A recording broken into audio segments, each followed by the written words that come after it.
ఆంధ్రప్రదేశ్కు చెందిన ప్రముఖ రాజకీయ నాయకుడు మరియు జనసేన పార్టీ సభ్యుడైన బత్తుల బలరామకృష్ణ గురించిన పూర్తి వివరాలు. రాజకీయ ప్రస్థానం మరియు విజయం. బత్తుల బలరామకృష్ణ 2024లో జరిగిన ఆంధ్రప్రదేశ్ అసెంబ్లీ ఎన్నికల్లో రాజానగరం నియోజకవర్గం నుండి జనసేన పార్టీ తరపున ఎమ్మెల్యేగా పోటీ చేసి ఘన విజయం సాధించారు. ప్రత్యర్థి వైఎస్సార్ కాంగ్రెస్ పార్టీ వైఎస్ఆర్సీపీ కి చెందిన సిట్టింగ్ ఎమ్మెల్యే జక్కంపూడి రాజాపై ఆయన పోటీ చేశారు. మెజారిటీ. ఈ ఎన్నికల్లో బలరామకృష్ణ సుమారు 34,049 ఓట్ల భారీ మెజారిటీతో జక్కంపూడి రాజాను ఓడించి తొలిసారిగా శాసనసభ ఎమ్మెల్యే లోకి అడుగుపెట్టారు.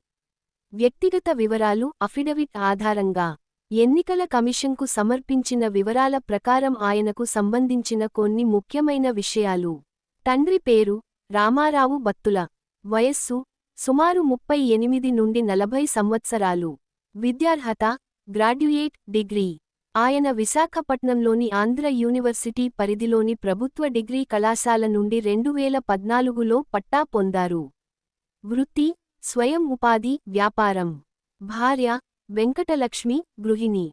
రాజకీయ ప్రాధాన్యత. జనసేన పార్టీ అధినేత, ఆంధ్రప్రదేశ్ ఉపముఖ్యమంత్రి పవన్ కళ్యాణ్కు అత్యంత నమ్మకస్తుడైన నాయకులలో బత్తుల బలరామకృష్ణ ఒకరు. రాజానగరం నియోజకవర్గంలో కూటమి టీడీపీ-జేఎస్పీ బీజేపీ విజయం సాధించడంలో ఆయన కీలక పాత్ర పోషించారు. నియోజకవర్గ అభివృద్ధి పనుల్లో మరియు పార్టీ కార్యక్రమాల్లో ఆయన చురుగ్గా పాల్గొంటున్నారు.